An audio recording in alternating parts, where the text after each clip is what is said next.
Hello दोस्तों, आप सभी को मेरा नमस्कार। मैं हूं देवेंद्र सिंह और आज मैं पढ़ाने वाला हूं properties of subtraction of rational number. ठीक है दोस्तों, तो इससे पहले मैंने आपको प्रॉपर्टीज ऑफ एडिशन की जो थी वो मैंने आपको बता दिया था। ठीक है, इसके पहले वाली क्लास में अगर आप देखोगे ना तो आपको पता चल जाएगा कि मैंने क्या क्या बताया था। ठीक है, तो आज हम जो बताने वाले हैं वो सब्ट्रैक्शन की प्रॉपर्टीज बताने वाला हूं कि रैशनल नंबर में जब हम सब्ट्रैक्ट करते हैं तो कौन कौन सी प्रॉपर्टीज यूज होने वाली हैं। तो एक एक करके पूरी की पूरी प्रॉपर्टी समझेंगे। वीडियो के लास्ट तक बने रहिएगा, पूरा का पूरा समझ में आएगा आपको। हेलो दोस्तों, अगर आपने अभी तक हमारे चैनल को सब्सक्राइब नहीं किया है तो सब्सक्राइब कर लीजिए। लेटेस्ट नोटिफिकेशन पाने के लिए बेल आइकन को प्रेस कर लीजिए, जिससे कि हमारा लेटेस्ट वीडियो आप तक आते रहेंगे। Let now start. चलिए दोस्तों स्टार्ट करते हैं, एक एक को समझते हैं। तो जो फर्स्ट इसकी प्रॉपर्टीज है वो क्लोजर प्रॉपर्टीज है। जैसे एडिशन में आपने पढ़ा था सेम है, इसमें भी वही प्रॉपर्टीज है। तो क्लोजर प्रॉपर्टी क्या होती है कि अगर टू रैशनल नंबर को हम सब्ट्रैक्ट करें या ऐड करें तो रैशनल नंबर ही आएगा। जी हाँ, जैसे मान लीजिए कि हमारे पास दो रैशनल नंबर है, two rational number A and B है और सी एंड डी है। अगर इन दोनों का अगर हम सब्ट्रैक्ट करें, इन दोनों का क्या करें, सब्ट्रैक्ट करें, a upon b minus c upon d करें तो यहाँ पे जो वैल्यू आएगी वो क्या आएगी, रैशनल नंबर ही आएगी। क्या आएगी, रैशनल नंबर ही आएगी। चलिए अगर समझ में नहीं आया तो मैं एक छोटा सा एग्जांपल लेके आपको इसको बता रहा हूँ कि कैसे करेंगे। देखिए सपोज दैट हमारे पास 1/2 है और माइनस हमने क्या कर दिया 4/3 कर दिया। अब देखिए इन दोनों को अगर हम सॉल्व करेंगे तो हमारी वैल्यू क्या आएगी, रैशनल नंबर आएगी। एकदम समझ में आ गया होगा कि क्लोजर प्रॉपर्टी क्या है, टू रैशनल नंबर को अगर हम सब्ट्रैक्ट करेंगे तो रैशनल नंबर ही आएगा। तो देखिए इन दोनों का एलसीएम लेंगे तो आप कितना आ जाएगा, 6 आ जाएगा। ठीक है, 3 का मल्टीप्लाई यहाँ कर दिया और 4 का मल्टीप्लाई यहाँ कर दिया तो कितना आ गया, 8 आ गया। अब देखो इन दोनों को क्या आ गया, -5/6 और ये -5/6 क्या है, rational number. p upon q के फॉर्म में इसको हम रिप्रेजेंट कर सकते हैं तो रैशनल नंबर है। अब यहाँ p मत देखिए सर कि यहाँ पे माइनस आ रहा है, पॉजिटिव आ रहा है। रैशनल नंबर पॉजिटिव माइनस हो सकता है लेकिन वो क्या है, रैशनल नंबर है। चलिए नेक्स्ट प्रॉपर्टी की हम बात करते हैं। हमारे पास है कम्यूटेटिविटी प्रॉपर्टी, कम्यूटेटिविटी या इसको और भी एक नाम से जानते हैं, कंफ्यूजन मत होना। कम्यूटेटिव भी इसको बोलते हैं, कम्यूटेटिव प्रॉपर्टी बोलते हैं। ठीक है, तो ये क्या कहता है, सब्ट्रैक्शन में ये प्रॉपर्टीज लागू नहीं हो पाती, ये प्रॉपर्टी का हम अप्लाई नहीं करते। अब जो हमारा कम्यूटेटिव प्रॉपर्टी क्या होती थी कि सपोज दैट हमारे पास दो A and B rational number है, A upon B and C upon D rational number है। तो अगर हम a अपॉन b में से माइनस c अपॉन d को करें तो equal not equal to c upon d and minus a upon b। In the sense कि अगर एग्जांपल अगर आप ले रहे हो, इस example 1/2 minus 4/3 not equal to क्या होगा, 4/3 माइनस 1/2। इसको जब सॉल्व करोगे तो दोनों आपस में इक्वल नहीं होंगे। कम्यूटेटिव प्रॉपर्टी जिसे एडिशन में बताया था सेम है इसमें भी है। मैंने कम्यूटेटिव प्रॉपर्टी में क्या बताया था कि जैसे ये आपका ब्लैक पेन है, ब्लैक को पहले रखो, माइनस करो डी से, इससे ब्लू से करो, या ब्लू को माइनस करो इससे, तो दोनों में सेम आता था। तो उसमें क्योंकि एडिशन होता था तो दोनों में सेम आता था, लेकिन यहाँ पे सब्ट्रैक्शन कर रहे हैं तो डिफरेंट आ जाता है। इसीलिए हम कह सकते हैं कि ये दोनों को सॉल्यूशन क्या होगा, नॉट इक्वल। जैसे मान लीजिए इसकी वैल्यू आपने जो निकाला था तो कितना आया था, -5/6 आया था।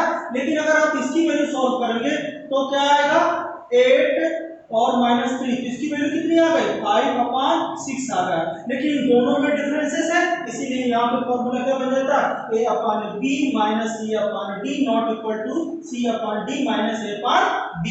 क्लियर है दोस्तों, समझ में आ गया। इन द सेंस की जो कम्यूटेटिव प्रॉपर्टी है वो सब्ट्रैक्शन में लागू नहीं हो पाती है। इंपॉर्टेंट है, समझ में आ गया होगा आपको। इसी तरह सिमिलर एसोसिएटिव प्रॉपर्टीज भी है। ठीक है, ये भी बहुत इंपॉर्टेंट है, याद रखना, ये भी बहुत इंपॉर्टेंट है। एसोसिएटिव प्रॉपर्टी क्या कहती है कि मैंने पहले क्या बताया था कि अगर मान लीजिए 3 रैशनल नंबर है, a upon b, c upon d and e upon f। अगर इन दोनों में से, तीनों में से पहले दो को ऐड करें फिर तीसरे को करें, फिर ऐसे लास्ट में तो दो ऐड करें या दो को सब्ट्रैक्ट करके फर्स्ट से माइनस करें। चलिए देखते हैं कैसे। हमारे पास 3 रैशनल नंबर हैं, a upon b, c upon d and e upon f। अगर ये 3 रैशनल नंबर है तो सबसे पहले हमने क्या किया, इन दोनों को सब्ट्रैक्ट किया, फिर इसको माइनस किया, तो ये नॉट इक्वल टू होगा, इन दोनों का जो वैल्यू होगा वो इक्वल नहीं होगा। अब हम क्या कर रहे हैं कि पहले इन दोनों को सब्ट्रैक्ट कर रहे हैं, फिर इससे सब्ट्रैक्ट कर रहे हैं, तो इस तरह से इन दोनों की वैल्यू नहीं इक्वल आएगी। समझ में आ गया? और लास्ट जो मैं बताने वाला हूं बहुत इंपॉर्टेंट है, याद रखना, ये एडिशन की तरह है लेकिन कंफ्यूजन कर देने वाला है। एडिशन की तरह है लेकिन यहाँ पे बच्चे कंफ्यूज हो जाते हैं, ठीक है। एग्जिस्टेंस ऑफ राइट आइडेंटिटीज, मतलब ये कह रहा है कि अगर आप जीरो नंबर को किसी रैशनल नंबर से सब्ट्रैक्ट करते हो तो रैशनल नंबर ही आएगा, लेकिन याद रखना कि अगर आपने a minus a upon b minus zero किया तो क्या आएगा, a अपॉन b आएगा, लेकिन अगर आपने a upon b zero minus a upon b करोगे तो ये वैल्यू इक्वल नहीं आएगी, किसमें हो जाएगी, माइनस में हो जाएगी। अगर मान लीजिए rational number a upon b है और जीरो से उसको माइनस कर रहे हो तो वैल्यू चेंज हो जाएगी, इसीलिए इसका नाम क्या रखा गया है, राइट आइडेंटिटीज। मतलब कि एक साइड से आपको चलेगी कि पहले रैशनल नंबर पे जीरो को माइनस करना, ऐसा गलती मत कर देना है आप कि जीरो से रैशनल नंबर को माइनस करना, ठीक है। तो दोस्तों यहां से एडिशन और सब्ट्रैक्शन की प्रॉपर्टी आपको समझ में आ गई होगी। तो इसके बाद मैं जो बताने वाला हूं वो बताने वाला हूं कि ये जो प्रॉपर्टी हमने अभी तक पढ़ा है इसको कैसे अप्लाई करेंगे और किस तरह से सॉल्व करेंगे। जो एनसीईआरटी के क्वेश्चन फर्स्ट एक्सरसाइज में चालू हो रहा वो मल्टीप्लिकेशन से चालू हो रहा, तो मैं कुछ आरडी के एग्जांपल लेके आपको बताने वाला हूं, ठीक है। तो दोस्तों मैंने एक एग्जांपल ले लिया है, अब उसको कैसे सॉल्व किया जाएगा, इसकी एक जो हमने अभी तक प्रॉपर्टीज बताया था, एडिशन का बताया था, उस प्रॉपर्टी का यूज करके इस सवाल को सॉल्व करेंगे। ये क्वेश्चन मैंने आरडी से एक एग्जांपल लिया है आपको समझाने के लिए। तो इसमें दिया गया है using commutative and associative property का यूज करना है और इस रैशनल नंबर को क्या करना है, आपको ऐड करना है, ठीक है। तो यहाँ पे देखिए हमारे पास ये जो क्वेश्चन है वो 3/5 प्लस माइनस 7/6 प्लस 2/5 और प्लस माइनस 5/6। अब इसको हम अगर इस प्रॉपर्टी को यूज करके करेंगे, associative properties and commutativity property का यूज करके करेंगे सॉल्व, तो किस तरह से करेंगे, तो सबसे पहले आपको क्या करना है, इनकी अरेंजमेंट करना है, रीअरेंजमेंट करना है, ग्रुपिंग बनाना है, ऐसे ग्रुप को अरेंजमेंट करना है, पास करना है जिनके डिनोमिनेटर सेम हो, जिनके डिनोमिनेटर सेम हो। तो हम सबसे पहले क्या लिखेंगे, रीअरेंजमेंट, क्या करेंगे, रीअरेंजमेंट करेंगे, रीअरेंजिंग करेंगे, क्या करेंगे, रीअरेंजिंग करेंगे,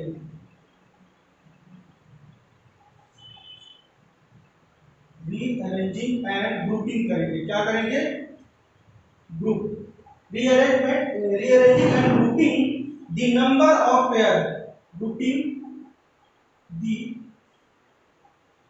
number of pair in such way that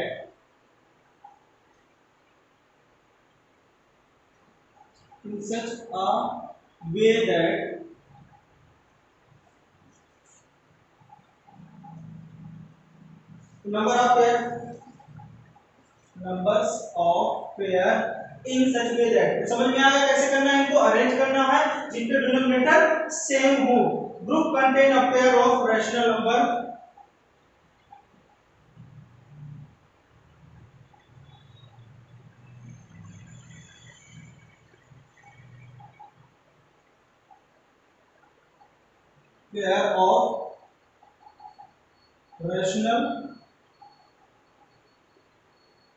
numbers with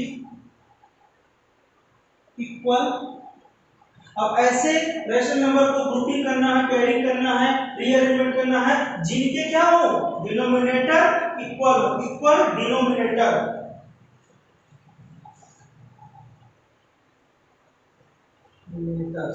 जिनके डिनोमिनेटर्स क्या हो, सेम हो। तो अब देखिए, अब ध्यान देना है आपको, बी ऐड। अब देखिए यहां पर 5 है और यहाँ भी 5 है। तो इन दोनों को हम पहले अरेंजमेंट कर लेंगे, ठीक है। तो कैसे करेंगे, 3/5 प्लस 2/5, ठीक है। इनको हमने पहले कर लिया, अब प्लस लगा लिया यहाँ पे। फिर इसके और इसके जो डिनोमिनेटर है वो सेम है, तो इनको भी मैंने कर लिया 7/6। और यहाँ पर भी क्या है सर, यहाँ पे माइनस है और यहाँ पे प्लस है, यहाँ पे माइनस है, तीन दोनों को मल्टीप्लाई करोगे क्या हो जाएगा, माइनस ही हो जाएगा। तो आप यहाँ पे माइनस ही लगा दीजिए 5/6।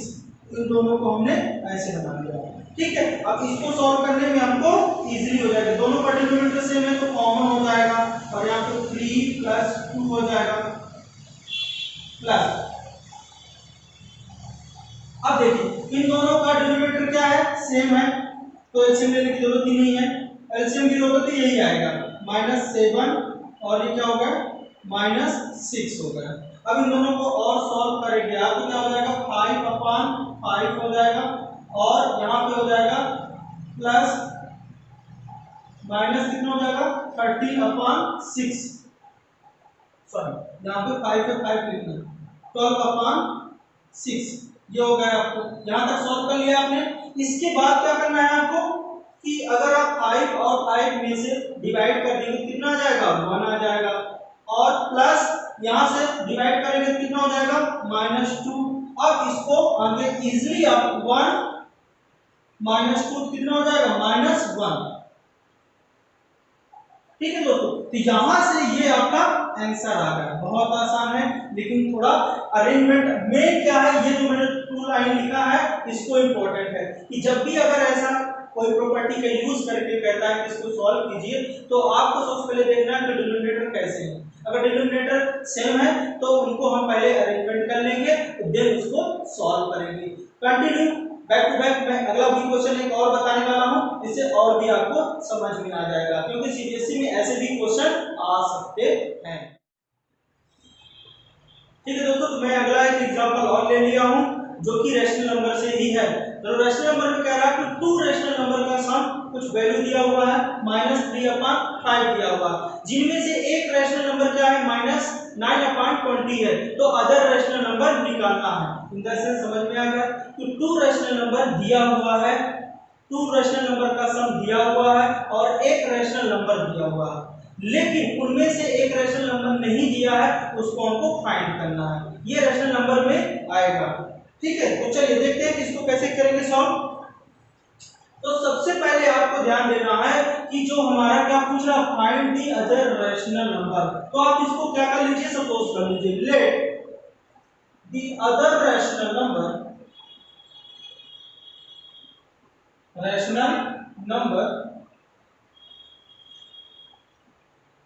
b, आप मान लीजिए p/q मान लीजिए, ठीक है। अब अकॉर्डिंग टू क्वेश्चन में क्या कह रहा है आपके,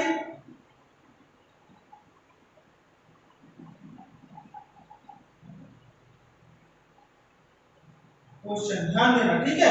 अकॉर्डिंग टू क्वेश्चन में क्या कह रहा है कि 2 रैशनल नंबर, तो हमारा एक रैशनल नंबर ये है एक रैशनल नंबर दिया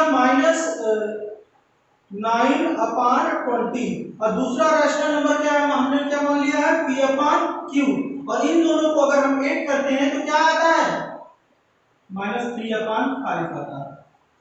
देखिए क्वेश्चन में ही आंसर होता है, पहले क्वेश्चन को अच्छे से पढ़ लीजिए, उसके बाद सॉल्व करेंगे तो आपको पूरा का पूरा समझ में आएगा। फिर से एक बार मैं बता रहा हूं आपको, तो 2 रैशनल नंबर है, उनका समेशन -3/5 आ रहा है, लेकिन उनमें से एक रैशनल नंबर आपको गिवन है, दूसरा रैशनल नंबर आपको निकालना है। अब हमने क्या किया कि जिस रैशनल नंबर को निकालना है उसको हमने मान लिया p/q मान लिया। अब हम अगर p/q और जो पहला रैशनल नंबर है उन दोनों को ऐड करें तो -3/5 आना चाहिए। मैंने ऐसे ही अरेंज कर दिया। अब देखिए ध्यान दीजिए कि यहाँ पर हमको फाइंड इसको करना है, तो हम क्या करेंगे, ये जो वैल्यू हमारी है इसको क्या करेंगे टर्न कर देंगे, मतलब क्या कर देंगे ट्रांसपोर्ट कर देंगे, बिहाइंड इक्वल। तो यहाँ पे हम क्या कर देंगे ट्रांसपोर्टिंग लगा देंगे, क्या लगा देंगे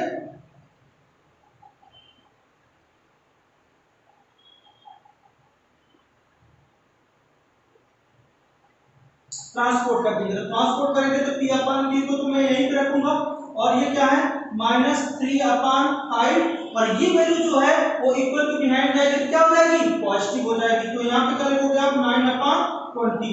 अब क्या करिए इन दोनों को सॉल्व कर दीजिए। तो P/Q इक्वल टू यहाँ पे क्या है 9/, अच्छा चलिए इन दोनों का एलसीएम ले लीजिए 20 एंड 5 का एलसीएम ले लीजिए। तो यहाँ पे 20 एंड 5 का एलसीएम लेंगे तो आपका क्या आएगा 20 ही आएगा। चेक कर लीजिए, पहले आप 5 से डिवाइड कर देंगे या 4 से डिवाइड कर दीजिए तो 5 1 आ गया, फिर 5 करेंगे तो 20 ही आएगा। 20 यहाँ पे लिख देंगे। चलिए अब 20 में 20 का डिवीजन करेंगे तो 1 आएगा। 1 को मल्टीप्लाई किससे कर देंगे आप 9 से कर देंगे। ये 9 से किया, अब यहाँ पे माइनस है माइनस लगा दिया। फिर 5 का डिवीजन इससे करोगे तो कितना आ जाएगा आपका 4 और 4 को मल्टीप्लाई आप किससे कर देंगे 3 से करेंगे तो कितना हो जाएगा 12 हो जाएगा। अब इन दोनों को P/Q और इन दोनों को सब्ट्रैक्ट कर दीजिए कितना आ गया आपका, सब्ट्रैक्ट करेंगे तो 3/20 आ गया। अब 3/, क्या आ गया 20 आ गया। अब ये बड़ी वैल्यू का सिंबल लगा दें। एक बार फिर से अच्छे से चेक कर लीजिए, इन दोनों का एलसीएम लिया 20 आया, 20 का डिवीजन किया 1 को मल्टीप्लाई किससे कर देंगे 9 से तो यहाँ पे 9 आ गया। और फिर 5 का डिवीजन 20 से करेंगे 4 आएगा, 4 को मल्टीप्लाई 3 से करेंगे तो 12 आ जाएगा। इन दोनों को सब्ट्रैक्ट किया तो ये आ गया। अब यहाँ से हमारी वैल्यू जो other hence other rational number is -3/20। ठीक है, अब देखिए अब ये इस तरह से हमारा निकल गया अदर रैशनल नंबर निकल गया। लेकिन थोड़ा सा हम इसको अभी आपको वेरीफाई करके बता दे रहा हूं कि क्या ये हमने जो निकाला ये सही है कि नहीं। क्या कह रहा था कि एक रैशनल नंबर क्या है 9/-9/20 है और दूसरा रैशनल नंबर कितना है -3/20। अब इन दोनों को करेंगे -9 और -3/20। चेक करने के लिए बता रहा हूं तो क्या हो जाएगा -12/20। अब इन दोनों को 4 से डिवाइड कर दीजिए तो -3/5। अब ये देखो इन दोनों का सम आ गया कितना 3/5 और यही 3/5 हमको ये गिवन था कि इन दोनों जो हमारे रैशनल नंबर है ये दोनों रैशनल नंबर है इनका सम कितना आएगा कितना आएगा। तो सर सम करना था आपने प्लस लगाया, अरे भैया यहाँ पे प्लस सम करना था आपने माइनस लगा दिया था। तो ये देखो अब ये प्लस माइनस माइनस ही हो जाएगा। ठीक है, तो यहाँ तक आपको समझ में आ गया। कुछ ऐसे भी क्वेश्चन होते हैं कि इस रैशनल नंबर से क्या घटाया जाए कि इतना आ जाए, तो चलिए उसको भी अभी अभी मैं बता दे रहा हूँ। ठीक है, सो गाइस हमने जैसे पहले बता चुका हूँ इससे पहले कि 2 क्वेश्चन आपको अच्छे से समझ में आ गए होंगे। ये थर्ड क्वेश्चन में बताने वाला हूँ और आज की क्लास का लास्ट क्वेश्चन बताने वाला हूँ। ठीक है, तो थोड़ा और पेशेंस रखिए, पूरा का पूरा समझिए, लास्ट तक समझिए, बिल्कुल समझ में आएगा। ऐसे ही प्रॉब्लम आपको मिलेंगे और आप आसानी से कर लोगे। ये क्वेश्चन ऐसा कह रहा है कि इस नंबर पे वो नंबर क्या होगा कि अगर इतना ऐड कर दिया जाए तो इतना हो जाए। समझ में आ गया क्वेश्चन। क्वेश्चन में कह रहा है और the number what number should be added to it so as get, मतलब कह रहा है कि इस नंबर पर क्या हम ऐड करें कि नंबर हमारा ये आ जाए। तो हम क्या करेंगे सॉल्यूशन, जैसे मैंने बताया कि जो क्वेश्चन पूछ रहा है हम वो नंबर क्या ऐड करेंगे P/Q ऐड करेंगे। क्या करेंगे, सपोज हम मान लेते हैं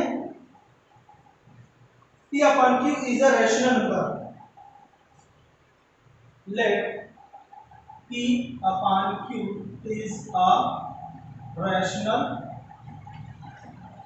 number. Rational number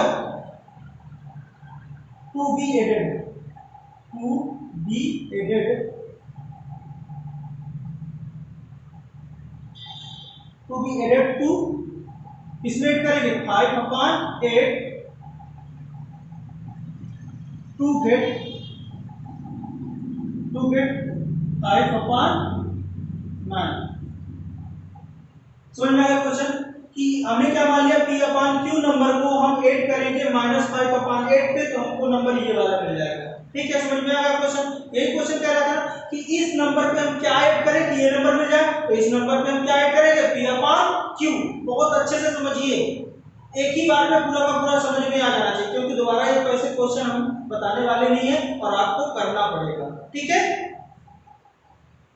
तो हम क्या करेंगे, उस नंबर पे क्या ऐड करेंगे, देखिए -5 अपॉन 8 में क्या ऐड कर देंगे हम, p अपॉन q ऐड कर देंगे। जैसे मैंने लिखा वैसे इसमें अप्लाई करना है, तो क्या हमको फाइंड आउट हो जाएगा, 5 अपॉन 9 गेट हो जाएगा। ठीक है, यहां तक आपको क्लियर होगा। अब जैसे पहले, इससे पहले वाले क्वेश्चन में मैंने बताया था कि वैल्यू को सेपरेट कर देना है, तो यहां पे क्या कर दोगे आप, ट्रांसपोजिंग कर दोगे। क्या कर दोगे आप, ट्रांसपोजिंग कर दोगे। यहां पर लगा दीजिए, आप क्या कर रहे हो, ट्रांसपोजिंग कर रहे हो। ट्रांसपोजिंग कैसे करोगे आप, p अपॉन q को इस साइड लिखोगे और यहां पे क्या 5 अपॉन 9। अब देखिए ये वैल्यू इस साइड से आपको क्या करना है, ट्रांसपोर्ट करना है। व्हाई, क्यों कर रहे हैं, इसलिए कर रहे हैं क्योंकि ये वैल्यू तो क्या है, कांस्टेंट वैल्यू है, बट ये नॉन कांस्टेंट वैल्यू है, तो इसको हमको सेट करना पड़ेगा सिमिलर, एक जैसे के। तो इसको हम इस साइड कर दें, क्या हो जाएगा, ये माइनस जब इस साइड जाएगा तो क्या हो जाएगा, पॉजिटिव 5 अपॉन 8। इतना तो आपको क्लियर हो गया होगा। ठीक है, इसके बाद तो आपको बहुत अच्छे से समझ में आ रहा होगा कि सर आप करने क्या वाले हैं, इन दोनों का, सॉरी यहाँ पर 8 है, इन दोनों का एलसीएम लोगे तो कितना आ जाएगा, 72। आप करके देख लेना, आएगा 72। अब 9 का डिवीजन इससे करोगे तो 8 आएगा, 8 का मल्टीप्लाई इससे करोगे तो कितना आ जाएगा, 40 प्लस, अब 8 का डिवीजन 72 से करोगे तो आपको 9 आएगा, और 9 का मल्टीप्लाई 8 से करोगे तो आपका कितना आ जाएगा, ये 5 कर दे, चेक कर लेना, 72 डिवाइडेड बाय 8। तो जब 8 से डिवाइड करो कितना आएगा, 9, और 9 का मल्टीप्लाई किससे करोगे आप, 5, तो कितना आ जाएगा, 45 आ जाएगा, और यहाँ पे लिख दीजिए 45। अब इन दोनों को, ये वैल्यू किसकी आ रही है, ध्यान देना है, p अपॉन q लिख के चलना, तो कभी गलती हो जाएगी आपसे, p अपॉन q। तो इन दोनों को ऐड करो कितना आ जाएगा, 85 अपॉन 72। तो ये वैल्यू आपकी निकल के आ गई। तो अब क्या लिख दोगे, हेंस